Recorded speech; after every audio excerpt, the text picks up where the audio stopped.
Greetings, friends. Tonight I want to talk to you about, no, not Jesus, about backgrounds. We all, or most of us, many of us, would like a very nice, crisp white background when we're selling objects.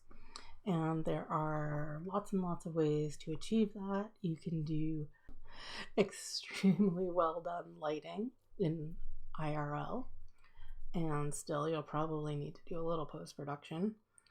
You can create an automation, an action in Photoshop, and always take your photos on the same almost good lighting and then dump them all in there and have them all be good afterwards. Or also you could do the same thing in Lightroom and probably any other photo editing software.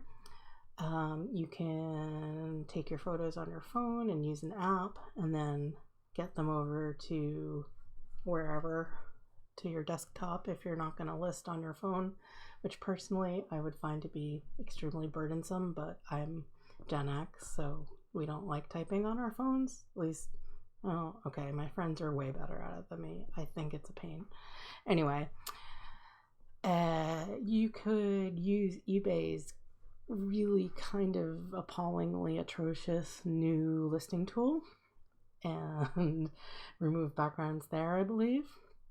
You can use any number of free apps that are going to watermark your photo. You can adjust your settings in eBay so that you boost the contrast and the brightness and kind of get a white background. That works pretty well sometimes depending on the original, but you don't want to blow out or change the colors of your actual object. And my favorite recently, although I've done all those other things kind of, is to use the teaser version of Photo Room, which is on the web. So let me show you what I'm talking about. These were my original photos. So they're not horrible, but they're really gray and dingy.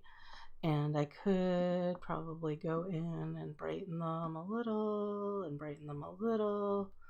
And it's better, but we're starting to blow out the light blue. So like maybe I bring it down a little and that gets dingy again. So, you know, I could do that, but it's not ideal. And I could, you know, do all that stuff in Photoshop or Lightroom or whatever. Which, you know, I do sometimes. Or I could just leave it. Or I recently have been using this.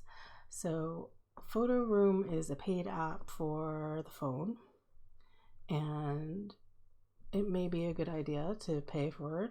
I haven't thus far, but it could work for your workflow.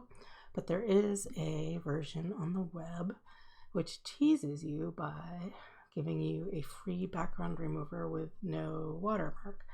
And what's cool about it is that it's free and it has no watermark. What is not so cool about it is it's going to spit out 1000 by 1000 images. So if you want to crop in, you can't do much. So you need to take your photos so that your object kind of fills the frame if you're going to go with this approach. You get to the site, you just go to background remover. I can just drop one of my rosary pictures in here and it will do its magic and remove the background, replacing it with white. I then just click download and there it is over here. In this case, I can either, well, on the Mac, I assume it's the same on PC. I can open it or I can show where the file is. I want to just show it and then just dump it in there. You know, it erases the shadow, so it looks a little funny, but it's not removing any of the important detail of the actual object. So I think that is a better view. I think this is a more appealing prospect to sell than, say, these. There you go. So I'm really liking using this when need be. I mean, a lot of times my photos are fine, but it depends how I take them, how I light them. I'm not as consistent as I would like to be.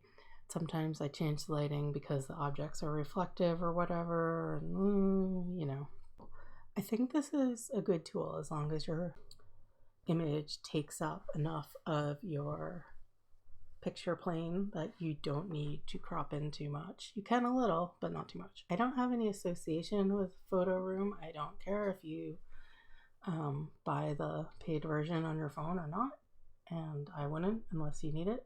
Today, I'm finding this to be a useful tool. So I hope that's helpful. Thank you and take care.